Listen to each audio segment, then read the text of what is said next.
This coming Sunday is the fourth Sunday of, or our fourth celebration of Easter.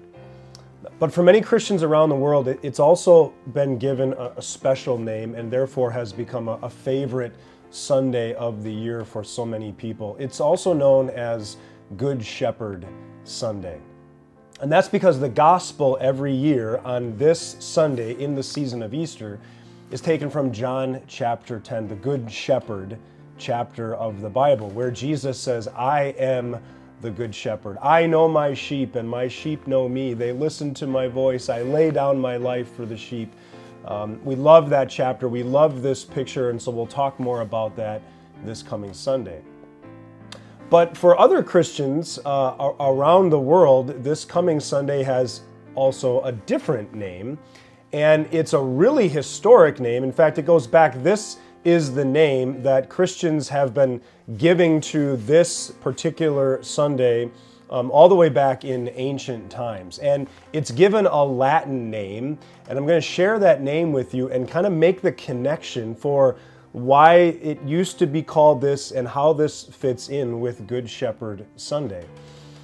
This coming Sunday is known in Latin as the Misericordias Domini Sunday. I'm going to put that right here so you can kind of see it. Misericordias Domini Sunday. And in Latin, that means the compassion of the Lord, the loving heart, the merciful heart of the Lord. Misericordias Domini Sunday.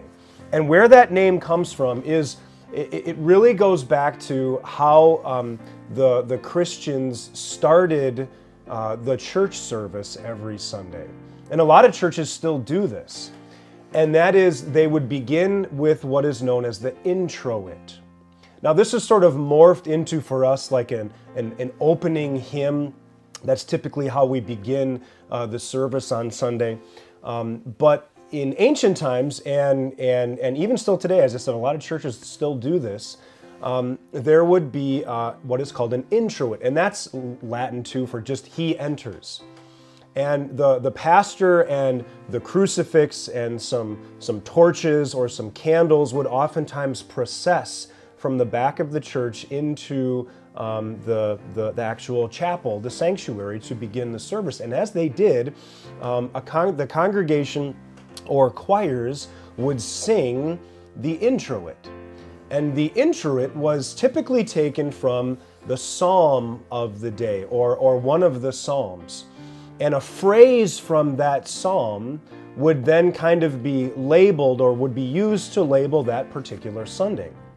And the introit verse on this fourth Sunday of Easter, or on Good Shepherd Sunday, was taken from Psalm 33, verse 5.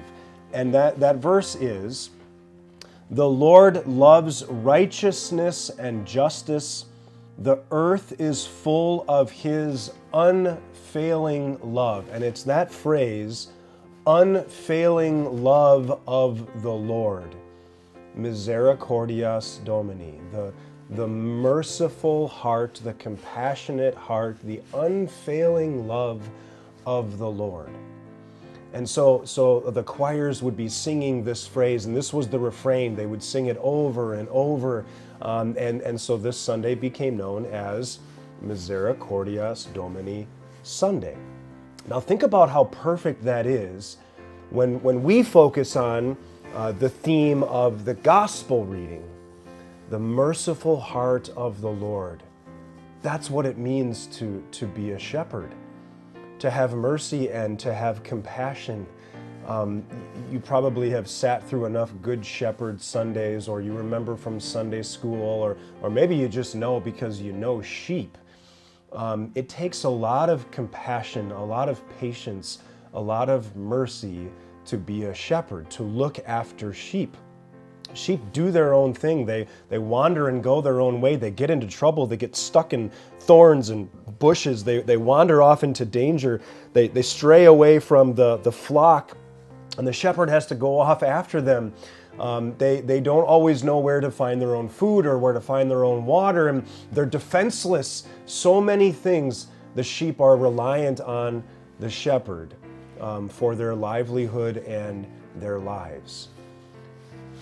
And it doesn't take much for us to make that connection between why Jesus calls us his sheep, right? This is who we are. This is how we wander. This is how we stray. This is how we get into trouble. And eventually you would just expect a shepherd to kind of cut his losses and focus on the flock, but not Jesus, not our good shepherd. Because he has a merciful and compassionate heart. He comes to seek and save the lost. And that was you, and that was me, and he has found us. And he's welcomed us into his flock. And now, and this is what we're going to focus on Sunday, on Psalm 23, why this beautiful psalm is so important to so many people, why it's read at almost every Christian funeral, that we have the Lord who is our shepherd, who leads us to green pastures and still waters, who blesses us in every way that we could possibly imagine, and then even more. Our cup overflows. We'll talk about this beautiful psalm on Sunday. So I want to just give you a little bit of history on this Sunday and how it gets some of the names that it has. Good Shepherd Sunday, that's what so many of you will know it as. But maybe this Misericordias Domini, maybe that's something that you can remember. Maybe not the full Latin phrase, but that verse from Psalm 33, the unfailing love of our Good Shepherd. Can't wait to see you guys on Sunday. Blessings on your week.